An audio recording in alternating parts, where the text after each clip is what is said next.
¿Qué tal? Buen día. En el siguiente video hablaremos del estudio del impuesto al valor agregado, mejor conocido como IVA.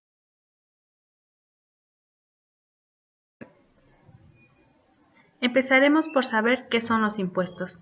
Los impuestos son una parte sustancial de los ingresos públicos. Sin embargo, antes de dar una definición sobre los impuestos, hay que aclarar la diferencia entre los conceptos de ingreso público, contribución e impuesto. Cuando nos referimos a ingreso público, estamos haciendo referencia a todas las percepciones del Estado, pudiendo ser estas tanto como en efectivo, en especie o servicio. En segundo lugar, una contribución es una parte integrante de los ingresos públicos e incluye aportaciones de particulares, como por ejemplo, pago de servicios públicos, multas, etc. En tercer lugar, los impuestos forman parte de las contribuciones y estas a su vez forman parte de los ingresos públicos. La definición de impuestos contiene muchos elementos y por lo tanto pueden existir diversas definiciones sobre el mismo. Entre las principales definiciones existen las siguientes. El Código Fiscal de la Federación dice que son impuestos las prestaciones en dinero o en especie que el Estado fija unilateralmente y con carácter obligatorio a todos aquellos individuos cuya situación coincida con la que la ley señale como hecho generador de crédito fiscal. En cambio, la Suprema Corte de Justicia de la Nación dice que los impuestos no son tributos establecidos en virtud de un derecho superior, sino una contribución que se basa en la carga de la vida social. Los impuestos no contribuyen un beneficio para los causantes, sino un deber de contribuir al gasto público. Y en el artículo 2 del Código Fiscal dice que son impuestos las prestaciones en dinero o en especie que fija la ley en carácter general y obligatorio, a cargo de personas físicas y morales para cubrir un gasto.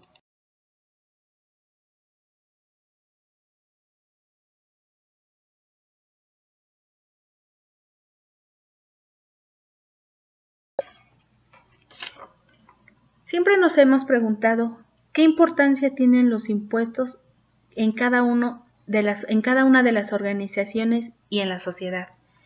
En este sentido, los impuestos son contribuciones que deben hacer las personas y las empresas obligados por la ley para que el Estado tenga los recursos suficientes para brindar los bienes y servicios públicos que necesita la ciudadanía.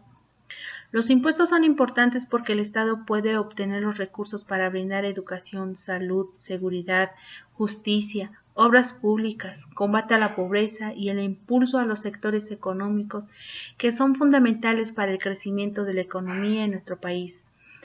El Estado debe de buscar igualdad de oportunidad, contribuir con un bienestar de los demás, que es en una forma de participar en los asuntos de la comunidad.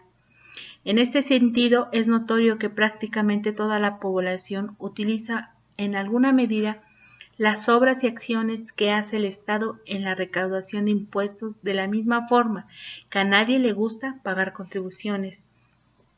El no pagar impuestos impide que el gobierno destine los recursos suficientes para cubrir las necesidades de la sociedad, por lo que es fundamental que cumplamos con esta obligación.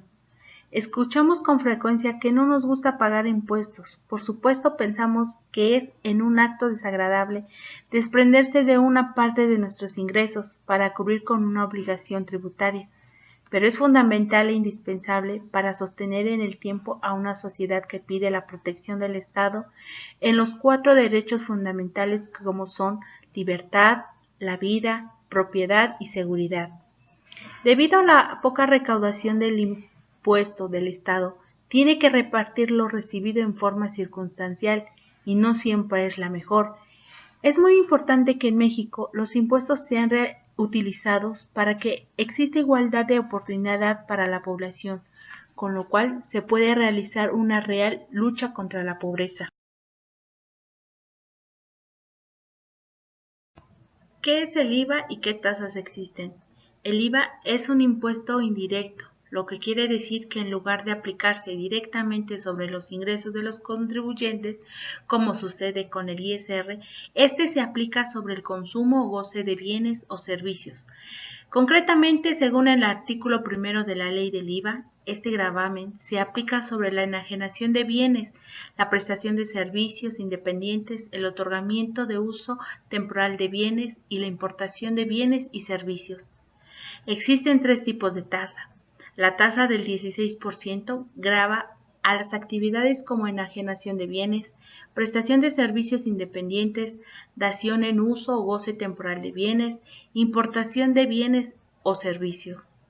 En cambio, la ley del IVA en su artículo 2A considera que la tasa del 0% en los consumos básicos como los siguientes: enajenación de animales y vegetales, medicinas, bebidas, jarabes y concentrados, caviar, salmón, saborizantes, chicles, etc. Prestación de servicios independientes y el uso o goce temporal de maquinaria. En el inicio del 2019 y la puesta en marcha de nuevas acciones por parte del gobierno federal, la ola de cambios en materia fiscal comenzó con un estímulo fiscal para la frontera norte. Este estímulo consiste en la reducción de la tasa del IVA e ISR para un grupo de contribuyentes pertenecientes a esta región del país. En este artículo nos enfocaremos en hablar en la reducción del 50% en la tasa del IVA para la franja fronteriza norte, que quedará al 8%, mientras que en el resto del país se mantiene la tasa estándar del 16%. Uno de los propósitos de este decreto, de acuerdo con el planteamiento del gobierno federal, es ofrecer precios competitivos, generar mayor atracción de inversionistas, estimular el consumo de bienes a esta región. Tomando en cuenta que hay una gran cantidad de mexicanos que cruzan todos los días a Estados Unidos para trabajar, estudiar o hacer compras con mejores precios en México. Esta apuesta resulta interesante para homologar condiciones comerciales en ambos lados de la frontera.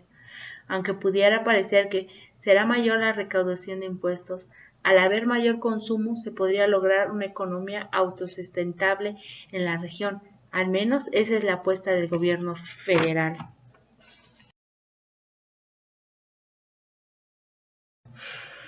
¿Por qué existen retenciones de IVA?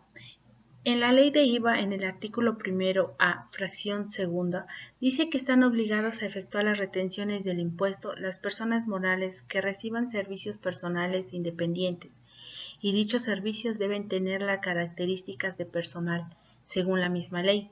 Y en este mismo sentido, la ley no hace diferencia entre que si se requiere o no título para prestar un servicio independiente. Simplemente menciona las características e indica que se hará retención si dicho servicio se le presenta a una persona moral en este caso. La ley de IVA indica que dicha retención la realizará la persona moral cuando reciba servicios personales e independientes, los cuales deberán tener características de personal, pero no hace distinción o mención de que se necesite o no un título, sino solo se refiere a que debe tener las características ya mencionadas. Por lo tanto, también las personas físicas que no necesiten título para prestar un servicio personal, se les debiera realizar retención, siempre que su actividad no tenga característica de actividad empresarial.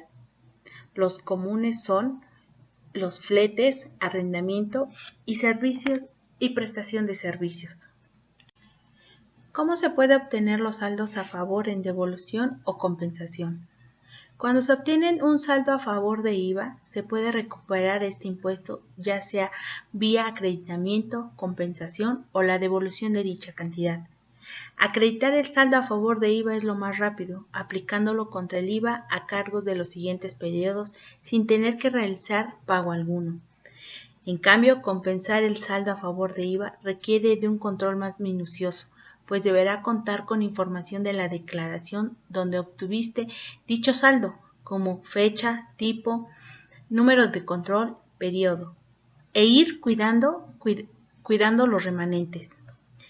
Solicitar la devolución del saldo a favor de IVA puede ser tan complejo como la autoridad lo desee, empezando por los requisitos que te piden y después por toda la información que pueden solicitar de manera adicional.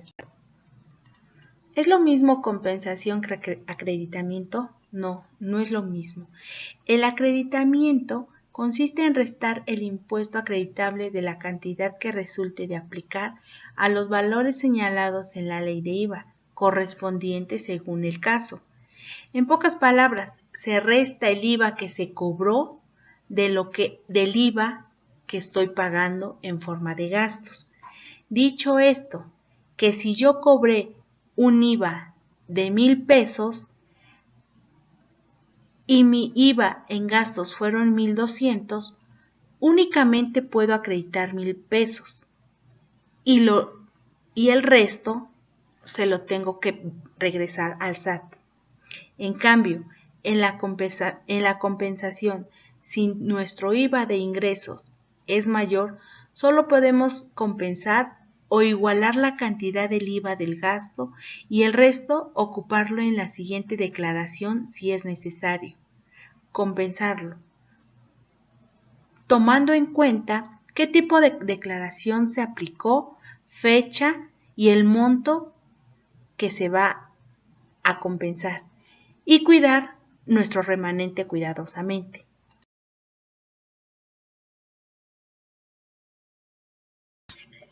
La DIOT se creó por la necesidad de las autoridades de cuadrar lo declarado por los contribuyentes en materia del impuesto al valor agregado, que se entera mes con mes en los pagos provisionales, ahora en el sistema de declaración y pagos del SAT.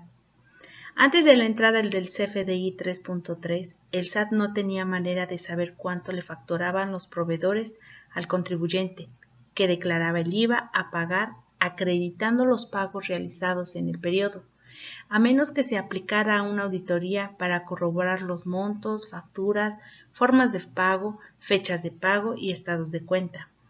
En cambio, un poco con la creación de la obligación del envío de la DIOT de forma mensual, básicamente esta declaración informa al SAT con qué proveedores, ya sean nacionales o extranjeros, se tuvo actividad en el mes e importes a aplicar con las diferentes tasas de IVA, obteniendo con esto la información de IVA acreditable del mes y así poderlo compararlo contra lo facturado de sus proveedores. La DIOT se debe presentar el día 17 del mes posterior inmediato.